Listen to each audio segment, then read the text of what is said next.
Good morning. Welcome to Veterans for Peace. And it looks like we're going to have a great day today, and then it's going to turn a little bit nasty again. My name is David Ross. I've been in the anti-war movement for about 50 years. Started with Students for Democratic Society and ended up working with some other guys to create a group called Veterans for Peace, which is not the current iteration of Veterans for Peace. But I served 2 tours in Vietnam as a combat medic with the 1st Infantry Division, and what I saw has absolutely convinced me. I mean, there's no excuse for war. This has been relegated to ancient history books, and yet we still spend as much money on war as pretty much the rest of the world put together. It's a ridiculous amount. This has to stop. We need to rechannel these resources to meet real human needs. And so I want to introduce our guest today, Ron Jacobs. And he's a local boy, like I am. And he's author of half a dozen books about everything from the peace movement to the Weather Underground and so on. So today, I think we're just going to have sort of a conversation and go over some things from ancient history and some of the things that are going on right now and how we see them. Ron, you want to give some background? Yeah, sure. I grew up in a military family. My father retired as a lieutenant colonel in the Air Force. He was in for 30 years. And the first time I went to an anti-war demonstration was in 1969. I was 14. So I'm tracking Dave a little bit behind his age. And it was in the hometown that I lived in, which was right outside a military base in Maryland. My dad was in Vietnam, and it was the first moratorium, October 15th, 1969. I stood out on the street corner with some college students who went to University of Maryland, one town over, and some nuns from the local Catholic high school, and then a few veterans from previous wars. And we stood up and basically read the names of the U.S. war dead, and took harassment from the locals, because being near a military base, it was a very pro-military town, very, very typical American town at that time. And that's what my introduction to the anti-war movement. Then when my dad came back from Vietnam, we went over to Germany. He got stationed there, and I got pretty heavily involved in the anti-war movement there, between working with military dependents who went to the high schools I went to on base, GIs, anti-war GIs, and the German students who had quite a strong anti-war movement. Then I came back to the States, maintained my participation in different radical left-wing groups as the war wound down and so on. And during this time was when the Weather Underground and the New Left was splintering into various organizations. Some were more interested in mass organizing, others were more interested in what would now be called terrorism. It was Weather Underground and those kind of groups. And I just kind of hitchhiked around, rambled around for many years, went back to school in my 30s after my son was born, and started writing a lot, and that's when my first book was published on the Weather Underground. And from then I published a few novels, and this book called Daydream Sunset, and then I write for CounterPunch quite often. I met Dave back, must have been it was a while ago, because it was during a commemoration of Kent State here in Burlington, Vermont. It was just Dave and myself and the late Will Miller, who were at this commemoration in City Hall Park, and we stood there in the rain, reminiscing and making a statement, I believe. And that's when I first met Dave, and we've known each other on and off for every year since then. This is the second time I've been on the show, and I'm honored to be here. If you really want to grasp the flavor, the sort of technical history of the 60s, which, as Ron mentions in the beginning of the book, is really sort of like the middle of the 60s to the middle of the 70s. That period, the Woodstock generation, the heavy part of the anti-war movement. I would highly recommend his book, Daydream Sunset. He goes into the anti-war movement, the war itself. He goes into, the Black Liberation movement and how that was sort of transitioning out of the purely nonviolent thing to where blacks were feeling they needed a right to self-defense and to be able to police their own neighborhoods. rock and roll.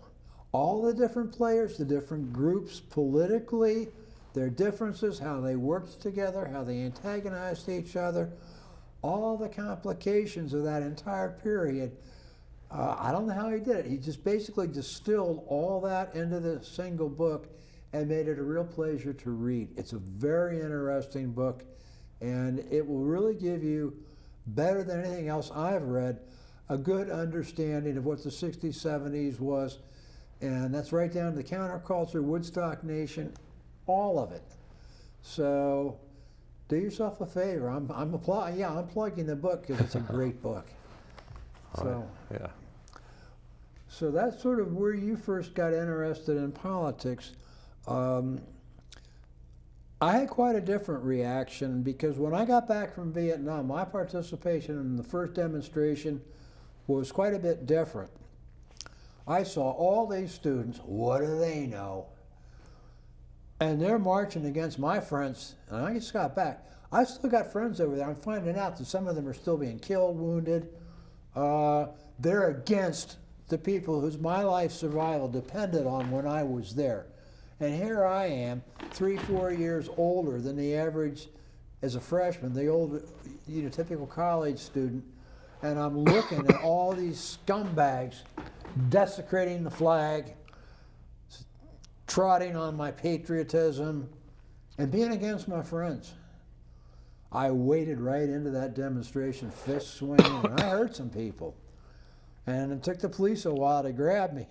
They took me downtown. They said they liked me a lot. I did a great job, but if you do that again, we are going to have to arrest and charge you, and you'll be prosecuted. We're letting you off. We understand your feelings, but you can't do this kind of stuff. You're not back in a war zone. You can't treat people like they're the enemy. Okay. So time goes by. I live and learn. They gave me a 10-cent thing for free up on the quadrangle, which is this big square in the center of all the university buildings. And it was by Vo Nguyen Giap. And it was titled, How We Will Win in the South. And the guy says, just read this. I read it. I said, oh my God, because I got about a quarter of the way down. It was exactly what I saw happening in Vietnam. Then I read it right down to where they would take Saigon. And I pulled that piece out, and I still have it. And my God, as everything evolved, it evolved pretty much as he laid it out way ahead of time. So, and it's not like our government wouldn't have had a copy of this. That was from Giap? That was from Giap, How We Will Win in the South. It's an incredible little 10-cent thing. Wow. So that got me thinking, well, I don't want to talk about the war, and I'm not making it as a student. I did great my first year. Second year, I just kind of lost it, started smoking pot, and I became an acid head, a freak, a real hippie. And I'm just into peace, love, and happiness and don't want any of this other stuff. To the point where myself and some other people invited Timothy Leary to come speak at Syracuse University. We actually got him approved.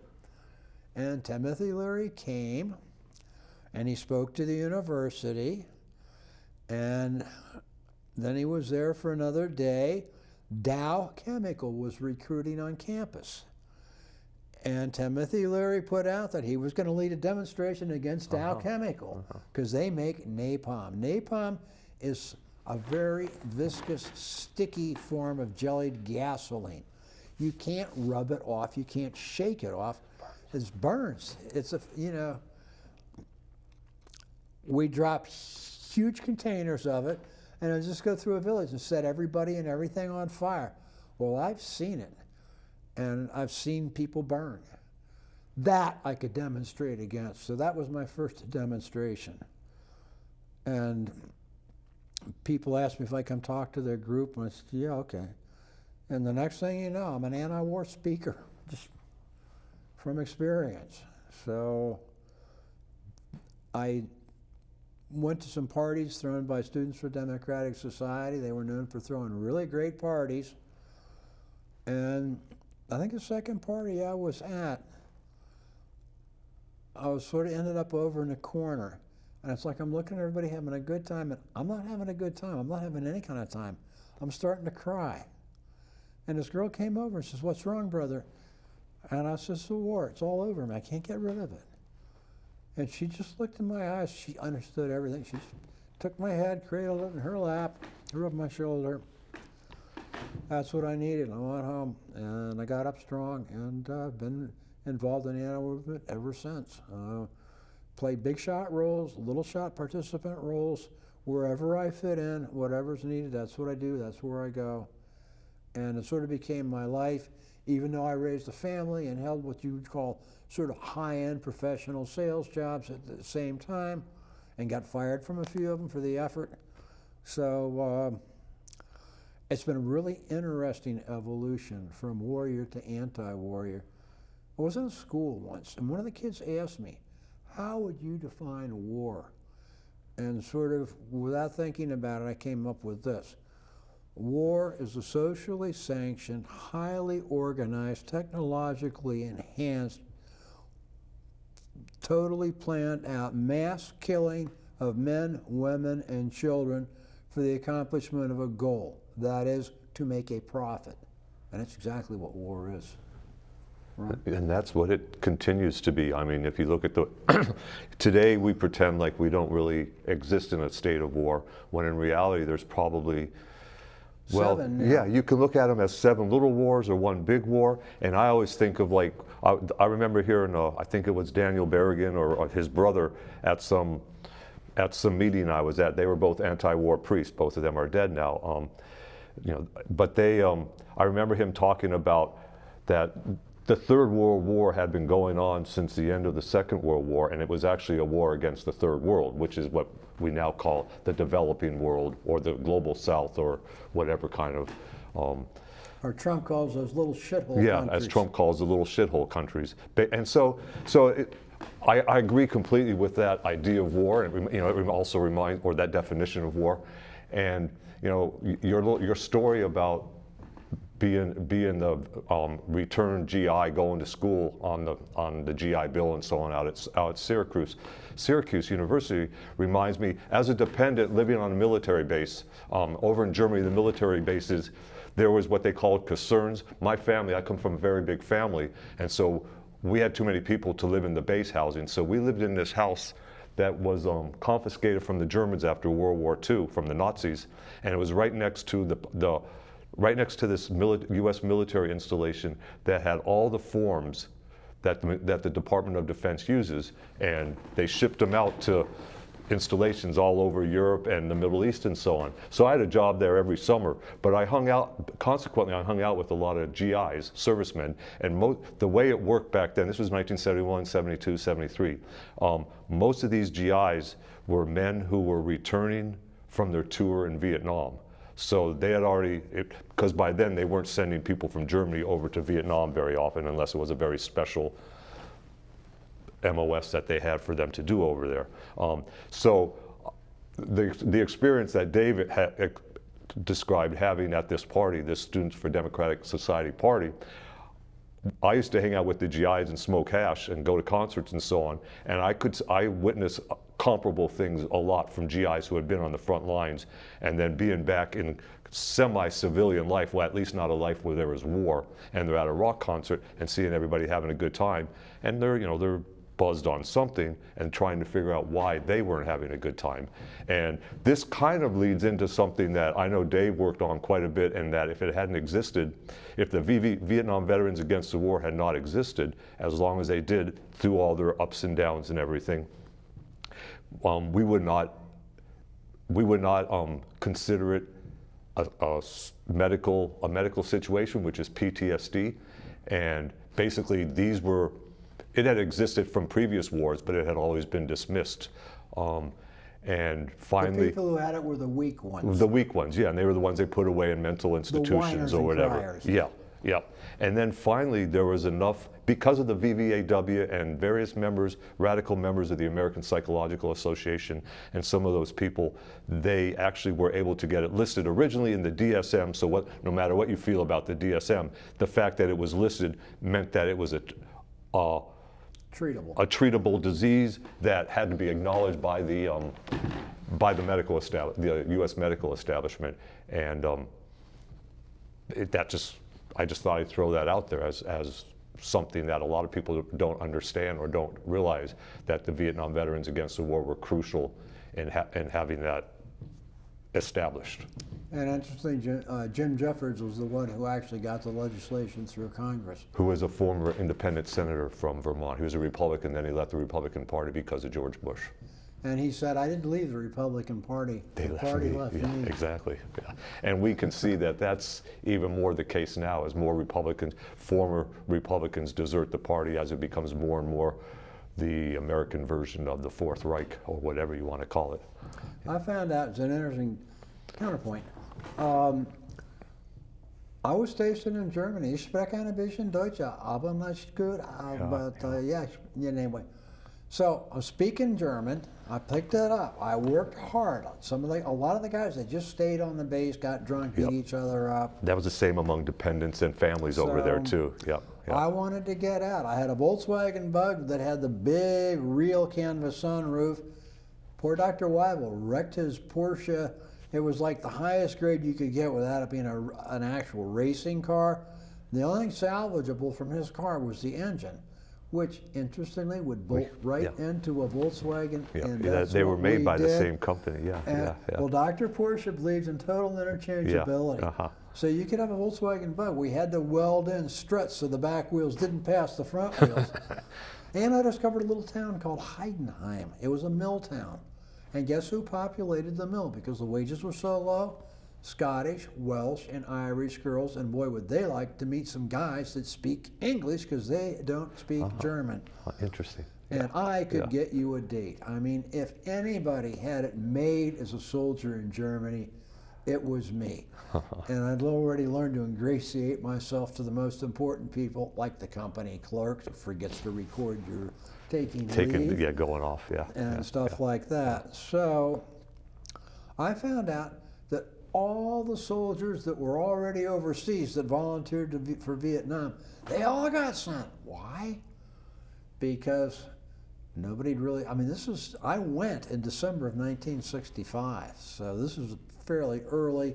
That's when the first big troop groups are being committed to the war. To the war, It's moving beyond advisors to actual, division-level combat groups and battalions. So people in the States, if they find out like their son's going to Vietnam, I never heard of that. What's that? I don't know, some kind of war going on. They're sending. No, they got people from outside the U.S. that wanted to go to that volunteered. I volunteered, fool. And they all went. Everyone that volunteered went, and they also took a lot of people that were stationed there and sent them because they wanted to keep this on, expression, back burner. Back burner. They didn't want the American public to know about it. They didn't want the American people to know how deeply we were getting involved in Vietnam. So in fact, one of my friends, Ward Riley, it was a different period, but same group, 1st Infantry Division.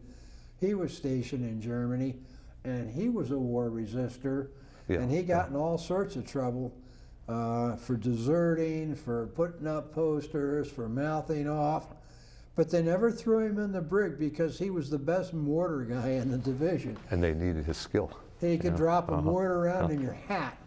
And they have sort of these contests, and he would always win for the division. So they didn't know what to do with him. He's too good to do anything with, and he's too bad to put up with. So he just muddled through, and they muddled through. And to this day, he's one of the major players in Vets for Peace today. Yeah. He's a great guy, personal friend, super guy. He just did a thing, actually. Vets for Peace has this podcast program that they're putting together. I think they've probably put out 6 or 7 now. If you look it's on their website, but if you just do a Google search for, not that I'm hyping Google, but it's, you know what I mean. It's called Courage to Resist Podcast. And basically there's just different members of Vets for Peace, and some probably who aren't necessarily members, but former veterans and so on, mostly from the Vietnam period and previous, talking about what made them become an anti-war veteran or anti-war GI if they became anti-war when they were still in the service. It's worth giving a listen to, and it kind of adds kind of like a context to people, especially those who are viewing this show who weren't around when Vietnam happened and don't really understand the nature of that anti-war movement as opposed to later anti-war movements, such as the ones against the Central American wars in the 80s, and or the ones against the various Gulf wars, which ultimately were hijacked by the Democrats and ended up just becoming, well, you look at what's going on now, there's not really an anti-war movement of any cohesive force. Yeah, I mean, there's a lot of anti-war folks, but there's not a national organization that's kind of coalescing. We're not getting hundreds of thousands of people in the streets. Yeah, and there's, and it's not a viewpoint that is heard except on community radio and community TV shows and various websites and podcasts. You see something on Democracy Now! Once in a while.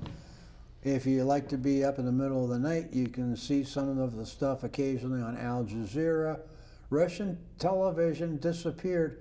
And that was actually one of my favorite shows because I thought they weren't any farther off than our regular media. In fact, I thought they were more accurate and better. In a lot of ways, yeah, I agree. And they had friends of mine like Dave Swanson, Ann Wright, just, a lot of really incredible people who wouldn't get airtime on major networks in this country. Major networks. Chris Hedges. Oh my God, you want a genius? Go on YouTube, put in Chris Hedges, listen to some of his talks and speeches. He's probably puts the whole political picture together better than anybody I know. And I'm not a groupie or, a follower. But he not only writes brilliantly, sees brilliantly, his impeccable background. He covered on foot, he covered the wars in Central America, then he was Middle East, he covered the wars in the Balkans, and actually ran out on the streets under sniper fire to pull people back. This guy's got some guts. He's not like some little guy sitting, And you look at his picture, he looks so average. This guy's done some pretty heroic things. Then he was New York Times bureau chief for the Middle East. Then they wouldn't publish one of his articles exposing a bunch of stuff, and he had all the facts and everything. And he says, okay, I guess I'm done here. He packed up his desk and left. And he's now on TruthDig. He writes for that, yeah. And he's published a few books, some books on war and on anti-war. He's published some incredible War is a Force That Gives Us Meaning, American Fascism. I mean, he spent a year touring the country, spending time in fascist movements. It's a hard thing to do. I spent 2 weeks at Butler's compound out in Idaho, right? Yeah. And I mean, this is all like your Aryan nations, your the church, arm, the Aryan church and the stuff. shield of the Lord God Almighty, Ku Klux Klan. I spent 2 weeks with those people, and I said the most horrible things about blacks, Jews, Hispanics, because I needed to fit in. I needed to get it. And when I left that place, 2 weeks immersion in that garbage, I was sick to my stomach. I was ready to we'll go there. Yeah. But that's interesting. You mentioned a couple things that you mentioned the Yugoslavia, the bombing of Yugoslavia, and for people who don't know, that happened 20 years ago. Now, it was in '99, so it happened 20 years ago. And there's a new film that just came out that gives a different perspective of it. I forget the name of the film, but maybe I can give it to David. He can mention it at a future show or something. But then there was one other thing you mentioned, but I can't remember what it was now. So it'll come back around. There's another thought, just a quick technical interjection. Depleted uranium. It's garbage. There's no use for it. It's left over from refining from nuclear bombs and generating power. Just kind of this nasty stuff. They don't know what to do with it. They found, They encase weaponry shells with it. Yep. We butcher and market every part of the pig except the squeal. Well, that's what they do in the nuclear energy thing. Depleted uranium is so dense that with a sufficient velocity, and when it hits steel, it compresses and heats. When it hits a tank, an armored personnel carrier, an airplane, whatever, it literally burns its way inside, by which time it becomes a material called spall, which is just like this almost aerosolized heat and fragments that bounce around, and it just basically kills anybody in there. It's like Chernobyl. This stuff have got an almost, for practical purpose, almost infinite half-life. It's in the ground all over the place. People in the former Yugoslavia and now in Iraq. A lot of people are now afraid to have children because of the birth defects. Just like we had the signature toxin of Vietnam, Agent Orange. Now we have the depleted uranium all over, and I mean, people are actually scared to have kids. And if you don't believe me, my friend Monique de Ugal has her website on Facebook, Depleted Uranium Victims. Go to Depleted Uranium Victims, but be ready to get shocked.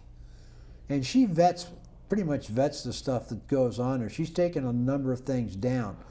She wants it to be accurate because there's, like Agent Orange, it's enough of a horror story, you don't need to embellish it. Yeah, it becomes almost pornographic, some of the we photographs. started out with World War I with poison gas. The mustard gases and so on. The poison gases were so horrible that even in the last-ditch effort, when all that was left was Berlin, with the Russians moving block at a time, Adolf Hitler refused, because he'd been gassed. Whatever was in that crazy guy's head, he refused to use poison gas against the Russians or anybody else. It's just, you know, when we talk about people interfering in our elections, Yeah. Venezuela, they got Maduro's an elected president. All these countries that went to monitor those elections said yes, they were fair, they were free, and the counts were right on. They were much fairer, in fact, than the U.S. elections. The last two of the last 4 elections have been, you know, well, the one in 2000 when it got tossed over the Supreme Court, which was set up, which was already pro-Bush, and the hanging chads, and then they just canceled the recount, and then the most recent one, who knows what really went on there. I mean, other than the fact that the Electoral College itself is set up to make sure that people who look like Obama or Hillary Clinton don't win, no matter what their politics. I mean, Obama's election was a twice anomaly, which probably will not occur again as long as they have the Electoral College and they maintain it. You know, it was made to make sure that rich white men stay in power, and that Trump meets that definition, no matter what you think, and so did pretty much everybody else who was running, with the exception of Hillary. She was a rich white woman, so even that wasn't enough, apparently. You know, so. So here we are complaining about the Russians, who, and it's sort of unproven whether they did or didn't. I imagine maybe they experimented, but everybody seems to agree, even of the ones who say that the Russians did meddle in our elections, that it was really, you know, in terms of volume or number of votes, wasn't really of any consequence. It didn't decide or really affect anything. So we're complaining that somebody tampered with our elections. Meanwhile, you have, especially Republicans, but Democrats do it too, gerrymandering districts so they can get their people elected. Disenfranchised. You'd think we were still back in the 50s when you realize how many blacks and Hispanics are denied their right to vote. They got all kinds of ways of doing it. That's still going on. We're still in the post-Reconstruction area. Too bad Lincoln was killed. It might have come out different, but there's a lot of people in this country that don't get to vote, who are qualified. So here we are complaining about the Russians. They got in our elections. Can't let that happen. Meanwhile, we're taking an internationally recognized, freely elected president of Venezuela, and we just take this other guy who has nothing but business ties, who's been tied to a lot of scandals and this crap. And trained by the National Endowment for Democracy, which is essentially a CIA front. He was trained at a school, the same schools that trained people in the so-called color revolutions in Europe. I mean, and basically, I mean, I've seen these, I've heard these people talk at different colleges I've worked at, and they come pretending to be about democracy when in reality they're about opening up the various national markets to the American market and to the multinational market, so that Wall Street can continue to enrich itself. And this isn't to say, I mean, we can look at something like what's going on in Hong Kong right now, and we don't have a lot of information about what's going on in Hong Kong that isn't siphoned through this or that, you know, perspective. But one can be certain that no matter how many of the people in Hong Kong who genuinely want to have some kind of true socialism and some kind of home rule that isn't tied to the United States or to the former colonial power of Great Britain, that there are those people in there, but there are also people that are meeting right now with members of U.S. intelligence agencies to try to push the U.S.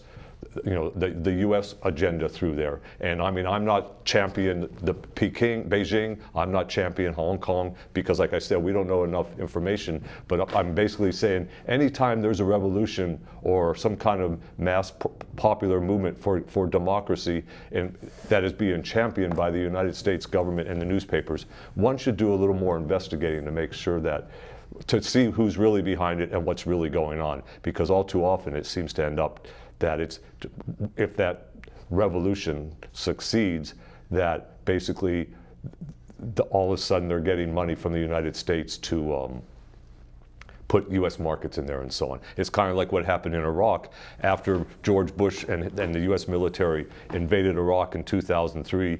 The first thing they did was get rid of all the Iraqis in the government trying to purge the Ba'ath Party. But what they did instead, they didn't find other Iraqis who might have been able to help maintain the systems, ones who weren't members of the party. Instead, what they did is they brought in all sorts of people from Bechtel and all these other U.S. corporations who went in there and basically destroyed what was left of the water system, what was left of much of the electrical system, and tried to replace it with U.S. parts from U.S. corporations. And then most of the money never went to help out the reconstruction money, never went to the Iraqis, the Iraqi people, to the Iraqi government. The economy, and this is leaving out the question of they wouldn't have had to rebuild Iraq if they hadn't destroyed it in the first place. But my father, who, like I mentioned, he was in the military for 30 years. He worked he worked for the Air Force Security Service, which was the Air Force adjunct to NSA. So, but what he did, his critique of it was that you don't get rid of these people who knew how to jerry-rig the water system together and just completely get rid of that water system and then decide to put in a water system that you can adapt to the current water system, much less you can training local engineers to learn the new water system is an investment that the United States refused to make, and instead they brought over basically a lot of young kids, and nothing against young people, and portable and political. They were paying off political favors, the Republican Party was, and they brought in these people who the only thing they knew how to do was manipulate money, because their experience was from Wall Street, where all you do is manipulate money. Mm-hmm. And so basically they walked away with a lot of money, and as Dave can probably tell you, through friends of his that he has, that Iraq is not in much better shape than it was 5 years after the U.S. drew down completely, and only left the few thousand troops that still remain there. So here we complain about the Russians being involved in our elections, but we feel perfectly fine to go overthrow the government of Venezuela. I mean, is there a little hypocrisy involved here? Special forces, they're fighting in several different countries right now, backing rebel groups to overthrow some of these other governments. Yeah. We're subverting. The U.S. is the biggest terrorist and most subversive force in the world today. The Russians, for the most part, they stay pretty much within their borders. Meanwhile, so do we the Chinese. parade our military up and down their border. Come on, why don't you put one here on Olympia? I mean, my God, this is America? Yeah. And we're just like constant. Well, the Russians lost tens of millions in World War II. And the United States, Britain, and France didn't win World War II. They helped. Yes. They helped big time. Yeah. But the damn Russians, they're the ones that won the war, and they're the ones that took the casualties, along with Hungary and Poland and the other Czechoslovakia, the other countries that the Nazis rolled through. So, It's a complicated world out there, but you know, you can get facts. And this is the stuff, I mean, to go back to how we both began the show, talking about how we got into the anti-war movement. Dave by being a military man, and me by being raised in a military family. So both of us got the hype. But it's interesting, once you go, for both of us and for like millions of other people, once you dip your feet in the water and start investigating about what's really behind the myths that we hear about our nation and our history, it's never pretty. And you just, the more you know, the more you find out, and the more you want to find out. But you also start to see a consistency. I mean, you can break it up into different periods, but there's a consistency, and it goes back to that definition that Dave gave about war, which is it's there to make profit for somebody, and the rest of us pay in some way or the other. And the biggest trick to me, and the part that I still am always baffled by, I mean, is how the military and the military-industrial complex continues to be able to sell its program. And, you know, it was after Vietnam was over, after the U.S. forces left Vietnam in the fall, at the end of April 1975, in May 1975, there was the Vietnam syndrome, is what they called it. And there was attempts by Ronald Reagan in the 80s and the people around him, which are a lot of the same people that were around Nixon, which were a lot of the same people who are around Trump and who are around Bush. You know, and I'm not mentioning just the Republicans, because the Democrats have their own group of people, and some of them work for whatever, they don't care what party it is, because they're just working for the war machine. But it's interesting, because what you see is that there's a consistency about the propaganda for war. And even when there's a period of time, like I said, in the 80s and the 90s, when there was low intensity conflict, that's what they called it down in Central America, which doesn't mean that a lot of Central Americans weren't dying. It just means that hardly any North Americans were dying. And then there's also, then in the 90s, you had George Bush, Poppy Bush, started off with the Desert Storm 1. But during Clinton's time, he would lob a cruise missile here and there, and he was maintaining the war in Afghanistan with the Mujahideen and so on. But then it ramped up again when George W. Bush came in. But what caused that, and we're still living in that world, is the post 9/11 world, which they used as an excuse to hype up the whole military-industrial complex again. And we are here where we are, and basically we're in a situation that's almost Orwellian 1984, where we have these wars going on all over the world, and most American citizens and residents have no clue, even if they have relatives or friends in the military. I have a few nephews who have been in the military, and some of them are still and some of them are out. So I hear things when they're talking about things that you might have seen a mention in New York Times about, oh, they're building this drone base over in Nigeria, or they're doing this over here, or Kosovo has this huge influx of special forces or something, or mercenaries.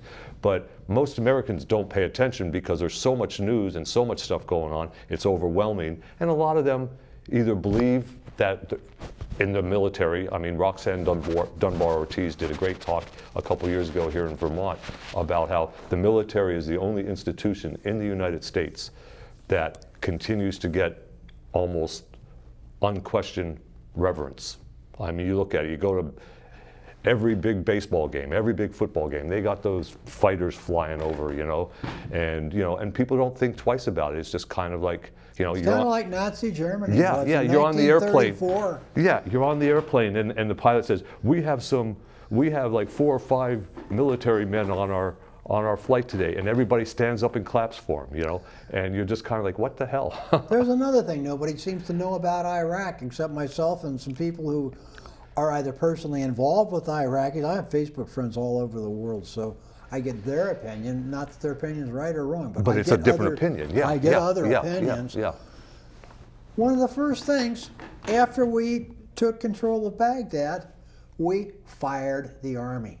Yeah. The Air Force. Yeah. That's what my dad was talking about. Yeah. We didn't collect their guns. They had the keys to the armories. Look, I got a family. I got 3 kids. I got a wife. I'm taking care of a sick mother, and she's got my sister. I'm feeding everybody. Don't take my job away.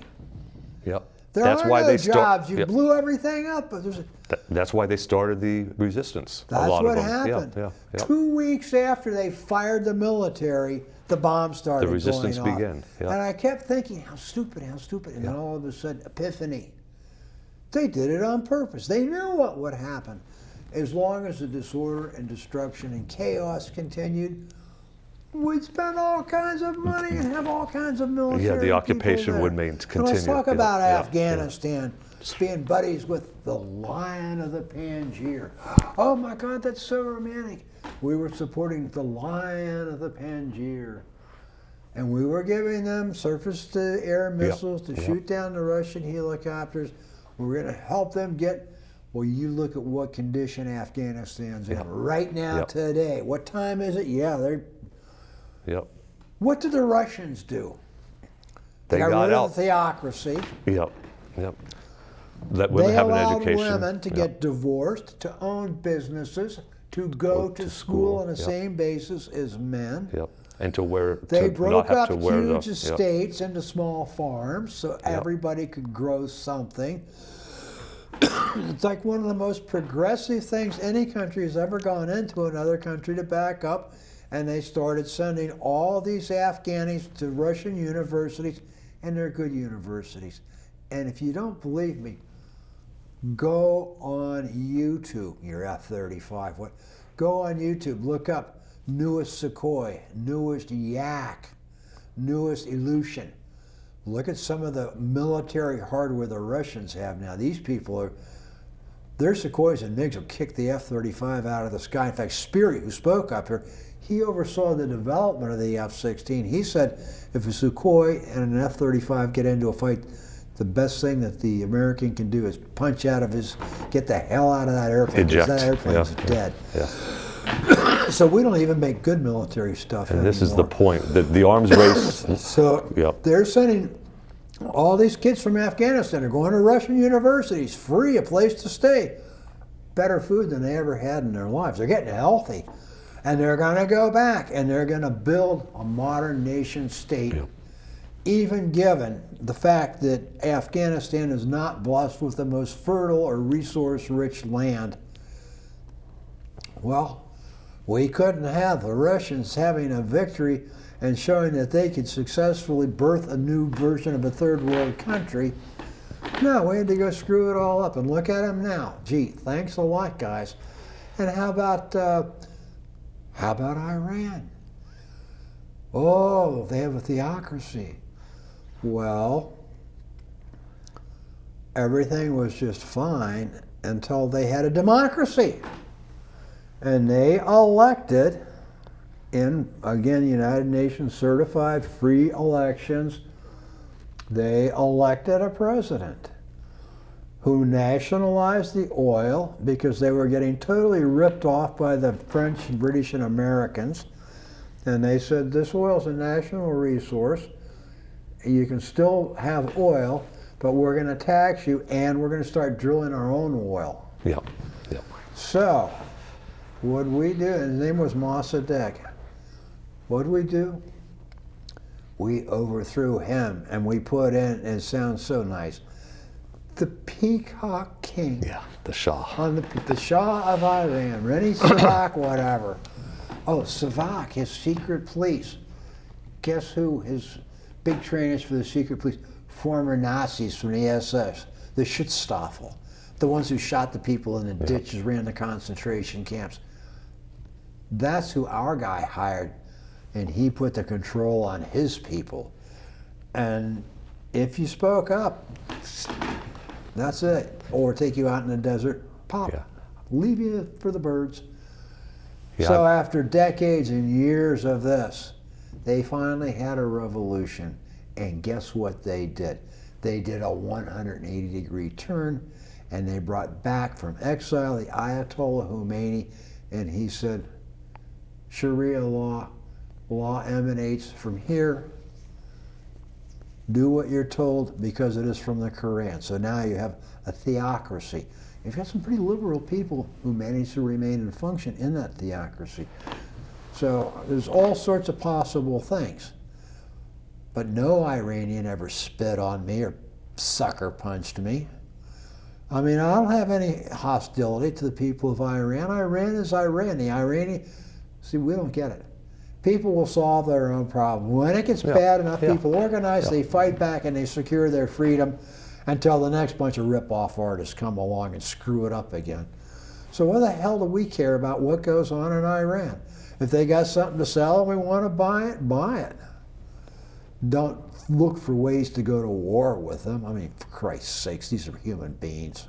It's about controlling. It's about controlling who gets the oil and everything, especially over there. And that started that started the whole Persian Gulf. How there's a whole flotilla, a whole fleet over, flotilla with whatever they call the aircraft carrier and all the accompanying ships that are cruising up and down the Persian Gulf. That started under Jimmy Carter when he declared that the interests of the Persian Gulf were American interests and that the United States would defend them no matter what. And it's just continued and gotten bigger and bigger. Just a couple anecdotes about the Shah and the Savak. The Savak had quite a reach. When I was going to University of Maryland in the mid-70s, I worked a lot with the Iranian Students Association, who were organizing against the Shah. And one Iranian guy I worked with, or was in these protests with, and we did organizing.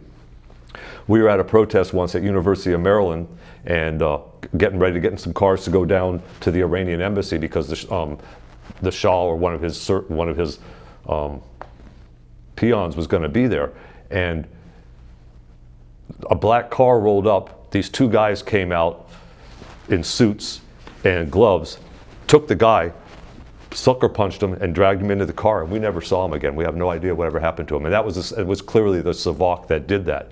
And then after the revolution didn't start off as a completely theocratic revolution. There was a democratic socialists and social democrats and people to the left of them who actually had a lot of power, but because Ronald Reagan made a deal through James Schultz and a lot of the people who ended up working in his administration, they made a deal with Ayatollah Khomeini's people, saying, like, look, if you don't, Jimmy Carter was about to make a deal to get the hostages released. And basically Ronald Reagan said, if you hold on to those hostages till after I get elected, then you release the hostages on my inauguration, I will make sure you get all the parts you need for the weapons that you have, because the United States cut off sending more parts for weapons to Iran once the Iranian Revolution happened, because they didn't want them. They had given them to the Shah no matter how much, and the Shah was like Israel. That was actually an act of treason. It was actually, it was never tried for treason. And that's what came up to the Iran. That's the Iran-Contra. That was what one of the things the Iran-Contra thing was all about. And they didn't trade them directly to Iran.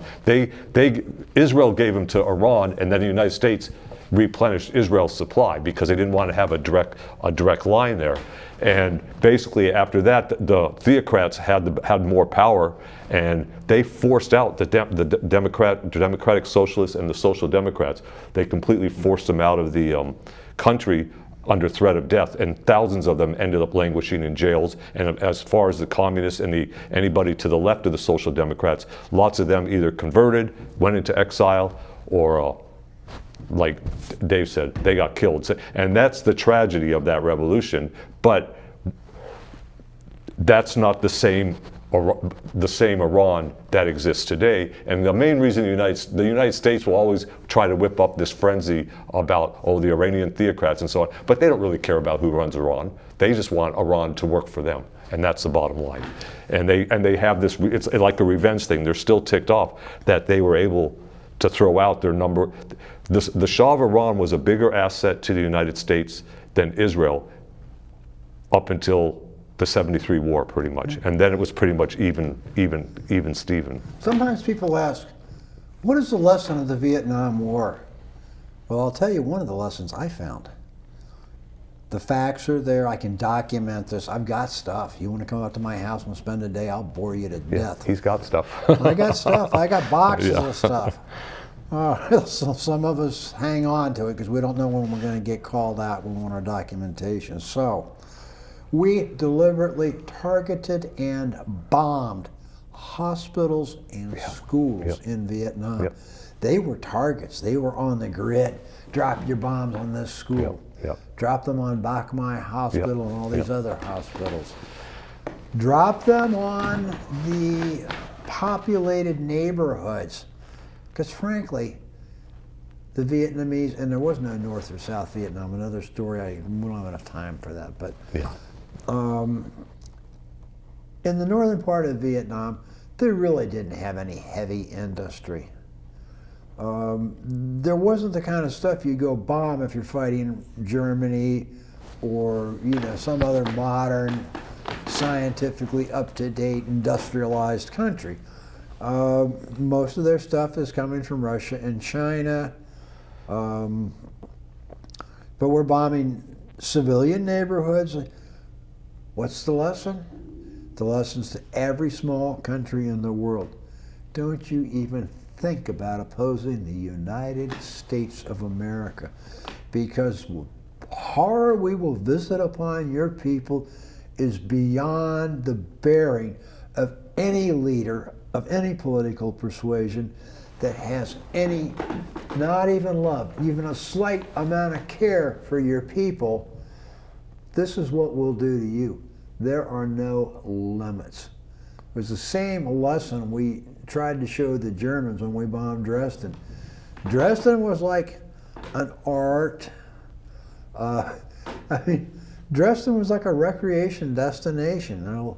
A lot of artists, lightweight stuff, no heavy industry.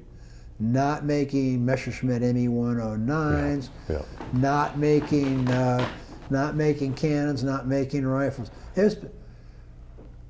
We bombed that thing for 24 hours straight. Created a massive firestorm. Along with the British. We created a firestorm that turned the town of Dresden, the city of Dresden, basically into a fire tornado so hot that the asphalt streets actually caught on fire. Can you imagine the heat it takes to set a street on fire? The people who weren't burned just had the air sucked out of those lungs and just... It's like those MOABs, those we mother of were all letting bombs. the Germans know this is total war. So you better get rid of this Hitler guy, because we're going to do this to your whole country. Total war. But we don't need a total war against a third world country. They're going to come bother us. We're the ones that go bother them. Or your latest border incident. Some idiot American Nazi piece of, can't say it on TV, folks. This ICE guy looks at this little kid on the other side. He's standing in Mexico. They said he was throwing stones. If he was, well, I'd just get a little farther back from the fence. Let him... it's a little kid. They shot this little kid dead, just like the Israelis are shooting little kids dead in the March for Return. There's a lot of land Israel has that they stole. They're just bulldozing people's houses and get the hell out of here. This is now part of Israel. The same stuff the Nazis did to them, they've become the Nazis to do to the Palestinians. Pretty bad stuff. So, I don't know. Where do you go with this? The hypocrisy's everywhere you go. You talk about law and order. Let me tell you something about law and order. The police protect and serve. But don't you ever forget who they protect and serve, because the United States Supreme Court has upheld the fact that this is from the Genovese murder in New York, when dozens and dozens of people heard this woman being stabbed to death. People called the police and they didn't respond. They don't want to have some madman with a knife to deal with. They just let her. Supreme Court upheld, and it stands today. It's the law. The police have no obligation to help any particular individual. Their obligation is for the general good. Okay, so the police protect and serve. I'll tell you who they do protect and serve. It's the rich people. You go down into some of the most economically challenged, desperate places you've ever seen, and I've gone to these places. Most of you have enough sense not to. You'll see everything, believe me. Human tragedy on a large scale, kind of isolated off from the rest of the cities they exist in. But you get in trouble down there's a good chance the police aren't going to come. But I'll tell you what, you go to a gated community and stand there with a poster that says something stupid like "rich people suck." You'll have police up there, and they'll have you down in the station reading you the quickly. riot law. Yeah, the police are there to protect the established order. That is the elected people and the people that own businesses and the people that have inherited old money, the people with the power. That's who the police are there to protect. You, they might help you, they might not help you. They're not obligated. They might say, well, you want to go help this guy? Or, nah, let's go for donut and coffee. Yeah. So you watch. Greensboro Massacre, Greensboro, North Carolina, years ago. 40 years ago, yeah. Nice demonstration, well behaved, signs, people orderly, just your textbook demonstration. Ku Klux Klan guys pull up, there's police. There's police to make sure the damn demonstrators don't get antsy, don't get out of order, don't go trash no property. And the Klan pulls up, they get out of their cars, and they start shooting people dead all over the place. What do the cops do? Nothing. And there's dozens of stories like that where this kind of thing happened and the police did nothing. So, you want to start looking at truthdig.com, alternate. CounterPunch. Watch Democracy Now. There are good news sources out there. You got to work to find them. There's a lot of garbage on the computer and the TV, but there are good sources, and you can find information. So, you want to live in a democracy? Maybe you ought to do the democratic thing and get informed. And getting informed and going and pulling a shit, whatever. It's the beginning, but it's not. It's the beginning. What you need to do, probably if you the least want change, important is not aspect. ask for it. You need to demand change, and create it. Yeah. and you need to work for it. Yeah. Get involved. I don't care what you get involved with. We're murdering the planet. The planet's going to die. Speaking of, the 20th of September, 3 weeks from yesterday, I believe, or 3 weeks, anyhow, on the 20th of September is the Global Climate Change International Protest. Down in D.C., they're going to be blocking intersections and so on, just like they did back in May Day 71 under the slogan back then, if the government won't stop the war, the people will stop the government. The idea is comparable, but throughout the United States, every local community is going to be holding something. Unions are signing on to the global strike for climate change, for climate change, and so on. So it's something that this is, the climate change thing is a crucial issue, and it ties a lot of other things together, and it also points out, who the culprits are, and until we pinpoint the culprits and then what they're doing, we're just headlong to, they knew about this phenomenon of global warming 20-some years ago. And they went straight ahead. Some people tried to pull it back, but not enough. We used to use Freon and the air conditioners and a lot of other things, and all of a sudden they discovered the ozone, which basically is a shell around the Earth that protects us from ultraviolet and certain types of cosmic rays, was developing a huge hole and was getting bigger and bigger. Finally, they figured out it was some of the chlorofluorocarbons, CFCs, and they finally managed to outlaw their production, get the stuff that had them, and bottle it up, whatever, disarm it. And now the ozone is well on its way to full recovery. I don't know that there's enough time left from the science I've seen, and I study this stuff assiduously. And if you don't want to do that, how about just go on YouTube, put in climate change. You'll find people saying it's not happening. You'll find people saying it's happening. You'll find scientists. Look up David Suzuki on climate change. Look up all sorts of people. It's happening. And the thing is, it's happening faster than all our models predict, which means there are other things that are contributing that they don't even know about yet. I mean, they never thought about the methane release from the oceans, but as the oceans warm up, that stuff, which is, worse than the carbon, that stuff's starting to come out. When your Arctic melts, you're going back thousands, tens of thousands of years. What diseases, what nice pandemic might spread out of that from one guy who kicks a dead 10,000-year-old mammoth or tries to salvage the tusk in Siberia or somewhere else. You look at Greenland, it's melting. You look at the pathetic vision of polar bears swimming, trying to keep their cub above the water as they drown because they just can't get to an ice floe because they're gone. And the ones that are surviving by raiding Inuit native people's garbage dumps. And you're going to see the polar bear extinct in your lifetime. Sorry, your grandkids and great-grandchildren will never know what a polar bear was.